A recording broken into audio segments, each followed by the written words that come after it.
Manu Thomas ഉന്നയിച്ച ആരോപണങ്ങൾ നിലനിൽക്കുന്നതിനിടെ CPIM Kannur ജില്ലാ സെക്രട്ടേറിയറ്റ് യോഗം ചേരുന്നു. പാർട്ടി ഔദ്യോഗികമായി ഇതുവരെ വിഷയത്തോട് പ്രതികരിച്ചിട്ടില്ല. യോഗത്തിന് ശേഷം പാർട്ടി പ്രതികരണമുണ്ടായേക്കും. അതിനിടെ CPIMന്റെ ക്രിമിനൽ ബന്ധത്തിനെതിരെ കണ്ണൂരിൽ DCCയുടെ നേതൃത്വത്തിൽ ജനകീയ സദസ്സ് ആരംഭിച്ചു.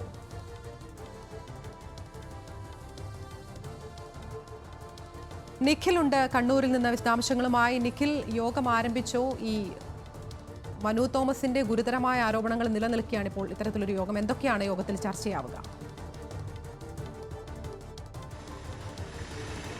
ആതിര, CPIMന്റെ ജില്ലാ സെക്രട്ടേറിയറ്റ് യോഗം അല്പസമയത്തിനകം പൂർത്തിയാകുമെന്നാണ് മനസ്സിലാകുന്നത്. ഈ മനു തോമസ് ഉയർത്തിയ വിഷയം എന്തായാലും യോഗത്തിൽ ചർച്ചയായിട്ടുണ്ടാവും. പക്ഷേ ആ വിഷയത്തിൽ പാർട്ടി എന്ത് നിലപാടെടുക്കാൻ പോകുന്നു, എന്ത് തരത്തിലാണ് ആ ആരോപണങ്ങളെ പ്രതിരോധിക്കാൻ പോകുന്നത് എന്നുള്ളത് തന്നെയാണ് ശ്രദ്ധേയമായ കാര്യം.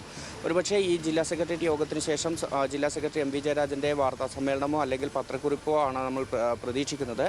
അതിൽ കൃത്യമായി പാർട്ടി എന്ത് നിലപാട് ഈ വിഷയത്തിൽ എടുക്കുന്നു എന്ന് വ്യക്തമാക്കുമെന്നാണ് മനസ്സിലാക്കാൻ സാധിക്കുന്നത്. ഏതായാലും CPIMനകത്ത് ഈ വിഷയത്തിൽ ഒരു അവ്യക്തത ഉണ്ട്. എന്ത് നിലപാടെടുക്കണം, എന്ത് മറുപടി ഇക്കാര്യത്തിൽ പറയണം എന്നുള്ളതുമായി ബന്ധപ്പെട്ട്